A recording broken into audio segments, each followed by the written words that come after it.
أعوذ بالله من الشيطان الرجيم بسم الله الرحمن الرحيم ولما بلغ أشده واستوى آتيناه حكما وعلما وكذلك نجزي المحسنين ودخل المدينة على حين غفلة من أهلها فوجد فيها رجلين يقتتلان هذا من شيعته وهذا من عدوه فاستغاثه الذي من شيعته على الذي من عدوه فوكزه موسى فقضى عليه قال هذا من عمل الشيطان إنه عدو ومضل مبين قال رب إني ظلمت نفسي فاغفر لي فغفر له إنه هو الغفور الرحيم قال رب بما أنعمت علي فلن أكون ظهيرا للمجرمين فأصبح في المدينة خائفا يترقب فإذا الذي استنصره بالأمس يستصرخه قال له موسى إنك لغوي مبين فلما أن أراد أن يبتش بالذي هو عدو لهما قال يا موسى أتريد أن تقتلني كما قتلت نفسا بالأمس إن تريد إلا أن تكون جبارا في الأرض وما تريد أن تكون من المصلحين وجاء رجل من أقصى المدينة يسعى قال يا موسى إن الملأ يأتمرون بك ليقتلوك فاخرج إني لك من الناصحين فخرج منها خائفا يترقب قال رب نجني من القوم الظالمين صدق اللہ العظیم۔ شروع اللہ کے نام سے جو بڑا مہربان نہایت رحم والا ہے۔ ولما بلغ اشدہ، جب حضرت موسیٰ علیہ السلام اپنی مضبوط عمر کو پہنچ گئے، وستوا اور عمر مضبوط ہونے میں برابر ہو گئی، آتیناہ حکما وعلما، ہم نے حضرت موسیٰ علیہ السلام کو حکمت سے بھی نوازا، علم سے بھی نوازا، وَكَذَلِكَ نَجْزِي الْمُحْسِنِينَ، اور اسی طرح ہم احسان کرنے والوں کو بدلہ دیا کرتے ہیں۔ وَدَخَلَ الْمَدِينَةَ عَلَى حِينِ غَفْلَةٍ، ایک روز وہ شہر میں داخل ہوئے کہ جس وقت شہر والے غفلت کی نیند سو رہے تھے، غفلت کے وقت میں داخل ہوئے۔ فَوَجَدَ فِيهَا رَجُلَيْنِ يَقْتَتِلَانِ، اس شہر کے اندر انہوں نے دو آدمی دیکھے جو آپس میں لڑ رہے تھے۔ هَذَا مِنْ شِيَعَتِهِ، ایک تو ان کی اپنی قوم کا تھا، یعنی بنی اسرائیل میں سے تھا، وَهَذَا مِنْ عَدُوِّهِ، اور ایک ان کے دشمن یعنی فرعون کی قوم کبتی تھا۔ فَاسْتَغَاثَهُ الَّذِي مِنْ شِيَعَتِهِ، ان کی جماعت کے آدمی نے ان کو دیکھ کر فریاد طلب کی۔ استغاثہ کہتے ہیں مدد طلب کرنا، استغاثہ کرنا، فریاد کرنا۔ عَلَى الَّذِي مِنْ عَدُوِّهِ، اس آدمی کے خلاف جو ان کی دشمن کی قوم کا تھا۔ فوقظہ موسیٰ، چنانچہ حضرت موسیٰ علیہ السلام مدد کرنے کے لیے آگے بڑھے اور اس قبطی کو مکہ مارا. فقذا کا معنی مکہ مارا، فقذا علیہ چنانچہ اس کا کام پورا ہو گیا. تو یہ دیکھ کر حضرت موسیٰ علیہ السلام کہنے لگے یہ تو شیطان کا عمل ہے، بے شک شیطان دشمن ہے، گمراہ کرنے والا ہے، مبین کھلم کھلا. اور اپنے رب کے سامنے متوجہ ہو کے کہنے لگے اے میرے رب، میں نے اپنی جان پہ ظلم کیا ہے کہ ایک نفس کو قتل کر دیا، فاغفر لیا، مجھے معاف کر دیجئے. اللہ تعالیٰ نے ان کو معاف کر دیا کیونکہ بے شک اللہ تعالیٰ بخشنے والے ہیں، رحم کرنے والے ہیں. اور فرمایا کہ اے میرے رب، جو آپ نے مجھ پر احسان کیا ہے، آپ نے مجھ کو نعمت سے مالا مال کیا، فَلَنْ أَكُونَ ظَهِيرًا لِلْمُجْرِمِينَ، میں آج کے بعد مجرم لوگوں کا کبھی بھی مددگار نہیں بنوں گا. جو مجرم لوگ ہیں ان کا مددگار نہیں بنوں گا، کمزور لوگوں کی ضرور مدد کروں گا. چنانچہ فَأَصْبَحَ فِي الْمَدِينَةِ خَائِفًا، اگلے روز پھر اسی شہر میں داخل ہوئے ڈرتے ہوئے. يَتَرَقَّبُ، انتظار کر رہے تھے کہ کوئی ان کو پہچان نہ لے. فَإِذَا الَّذِي اسْتَنصَرَهُ بِالْأَمْسِ يَسْتَصْرِخُ، اچانک نظر پڑی کہ وہی آدمی جس نے کل گزشتہ کل ان سے مدد مانگی تھی، یستصرخ، وہ پھر چیخ چیخ کے بلا رہے، چیخ کر آواز دے کے کہہ رہے کہ موسیٰ میری مدد کرو. حضرت موسیٰ نے اس سے کہا اِنَّكَ لَغَوِيٌّ مُبِينٌ، کہ بے شک تم تو کھلم کھلے سرکش ہو، کل بھی لڑ رہے تھے آج بھی لڑ رہے ہو. چنانچہ فَلَمَّا أَنْ أَرَادَ أَنْ يَبْطِشَ بِالَّذِي، تو آج بھی اس کی مدد کرنے کے لیے جب ارادہ کیا کہ وہ پکڑے اس آدمی کو جو ان دونوں کا دشمن تھا، مطلب قبطی، ان کی طرف ہاتھ نہیں بڑھایا بلکہ دشمن کی طرف ہاتھ بڑھایا. پھر یہ ڈر گیا کہ کہیں میری طرف ہاتھ نہیں آ رہا، کل تو مکہ مار کے اس کا کام پورا ہو گیا، آج میرا ہی نہ ہو جائے. تو اونچی آواز میں کہنے لگا اے موسیٰ، کیا تم چاہتے ہو کہ تم مجھ کو بھی قتل کر دو جیسا کہ تم نے کل ایک نفس کو قتل کیا تھا؟ ان تریدو، آپ تو نہیں چاہتے مگر یہ کہ زمین میں زبردستی کرنے والوں میں سے ہو جاؤ، آپ صلح کرانے والوں میں سے نہیں ہو. کہ آپ چاہتے تو کل بھی معاملہ صلح سے نمٹا سکتے تھے، آپ نے سیدھا ہی مکہ مار کے بندہ ہی مار دیا.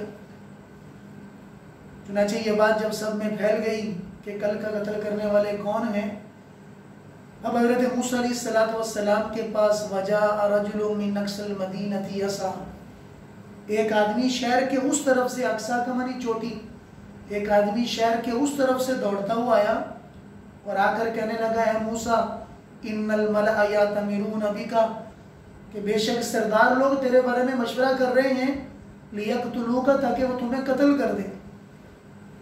فاخرج انی لک من الناصحین، آپ یہاں سے چلے جائیے، بے شک میں آپ کے لیے نصیحت خواہ ہوں، نصیحت کرنے والا ہوں، اگر آپ یہاں رہیں گے تو آپ کو قتل کر دیا جائے گا.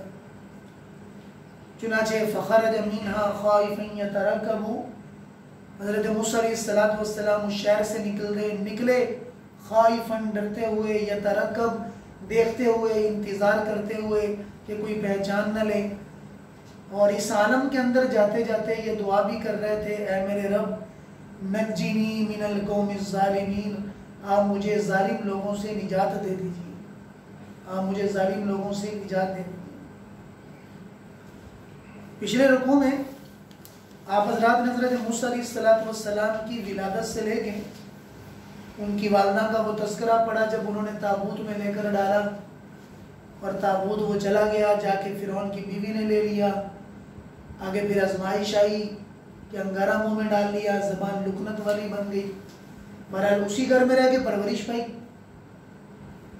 بچپن گزرا وہیں پر، پھر جوانی کے قریب پہنچ گئے، جیسا کہ ان آیات سے کہہ رہے ہیں وَلَمَّا بَلَغَ أَشُدَّهُ، جب حضرت موسیٰ علیہ السلام اسی گھر میں رہ کے جوانی کو عمر کو پہنچ گئے.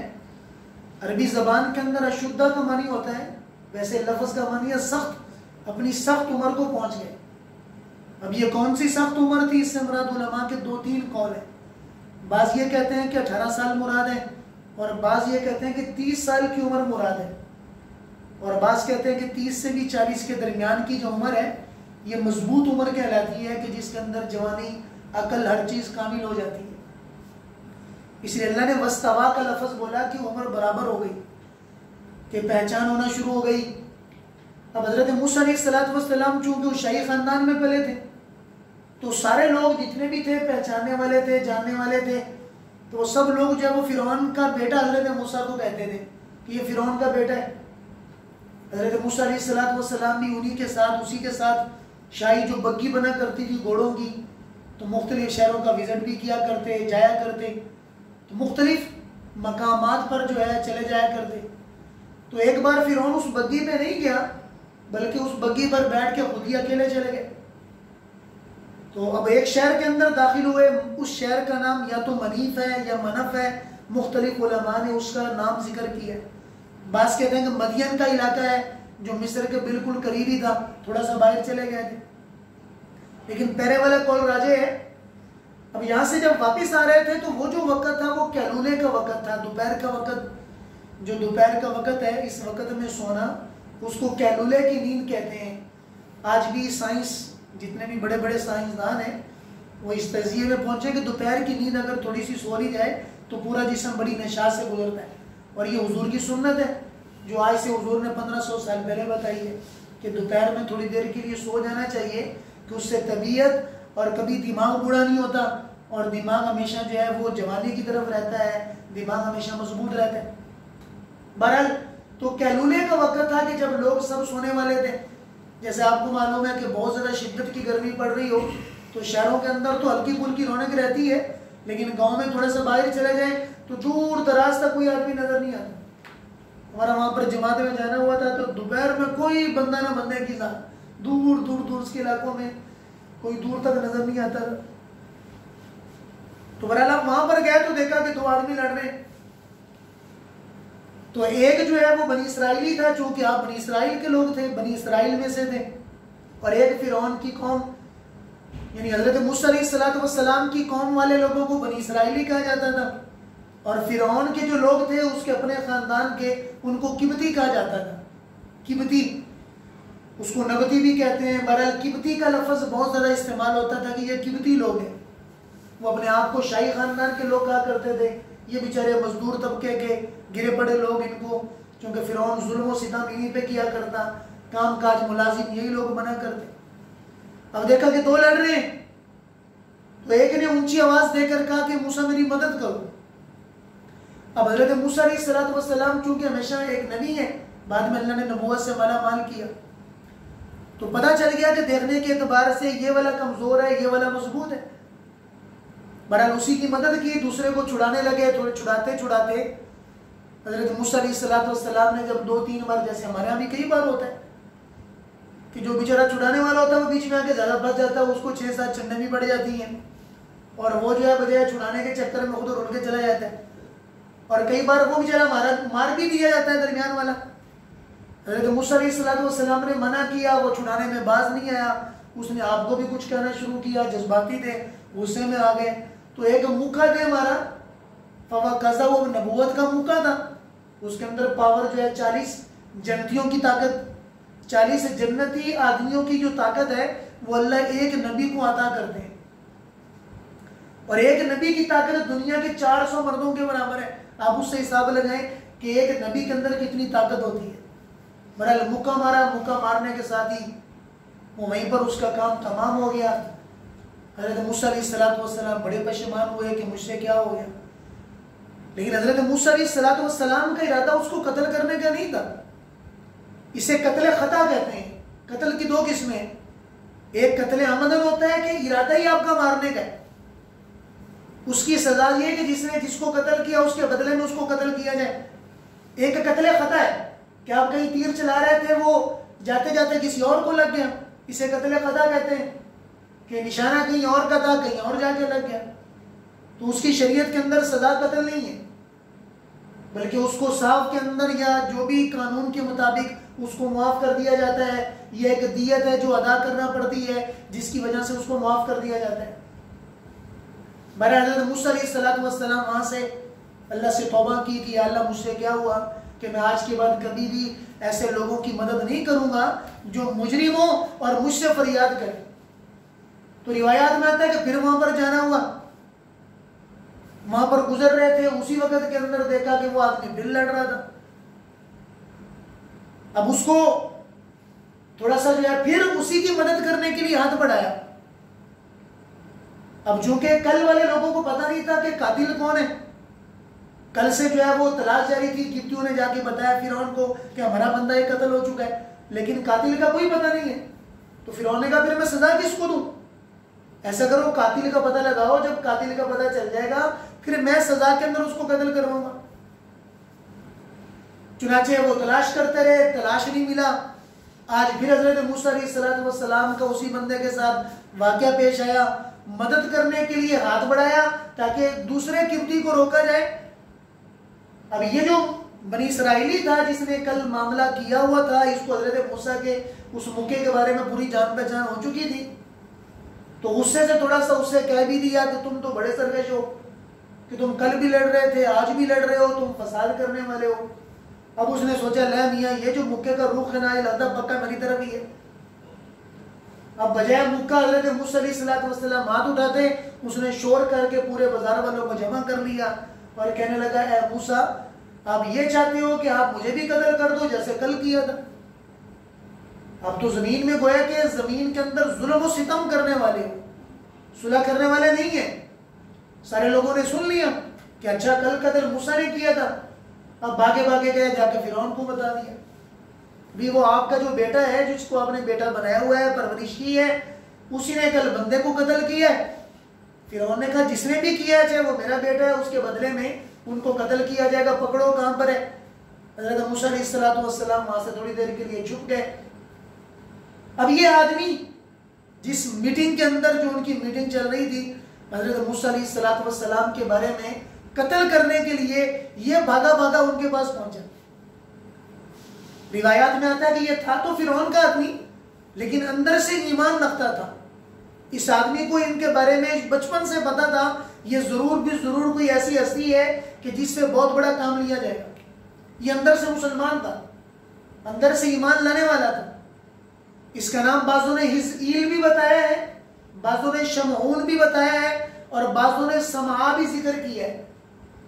یہ تین نام حزقیل، شمعون، سمعا، کہ یہ آدمی تھا بھاگا بھاگا آیا، کہا کہ موسیٰ خدا کے لیے آپ یہاں سے چلے جائیں، فَخْرُجْ إِنِّي لَكَ مِنَ النَّاسِحِينَ، میں آپ کے لیے خیر خواہ ہوں، اگر آپ یہاں پر رکیں گے تو آپ کو قتل کر دیا جائے گا، آپ کی بڑی ضرورت ہے، آپ تو دنیا کے لیے ایک بڑا نظام لانے والے ہیں، بنی اسرائیل کو چھڑوانے والے ہیں، ظلم و ستم کو ختم کرنے والے ہیں. یہ بات روایات میں آتا ہے کہ وہ مرد مومن تھا، اللہ نے الہام کے ذریعے سے ساری نوعیت حضرت موسیٰ کی اس کو بتا دی.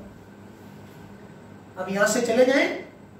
اب حضرت موسیٰ علیہ السلام اللہ تعالیٰ کے دل میں الہام ڈالنے کی وجہ سے اس شہر سے نکل کر ساتھ ہی ایک علاقہ تھا مدین کا علاقہ جہاں پر فرعون کی حکومت نہیں تھی. کئی دن چلتے چلتے اس مقام کی طرف روانہ ہو گئے اور وہاں پر پہنچ گئے اور جاتے جاتے دعا کر رہے ربی نجینی من القوم الظالمین، اے اللہ مجھے ظالم لوگوں سے نجات عطا فرما. چونکہ پتہ تھا فرعون بڑا ظالم ہے. لیکن اب یہاں ایک سوال ہوتا ہے کہ نبی کے دل کے اندر تو اللہ کے غیر کا ڈر ہوتا ہی نہیں ہے.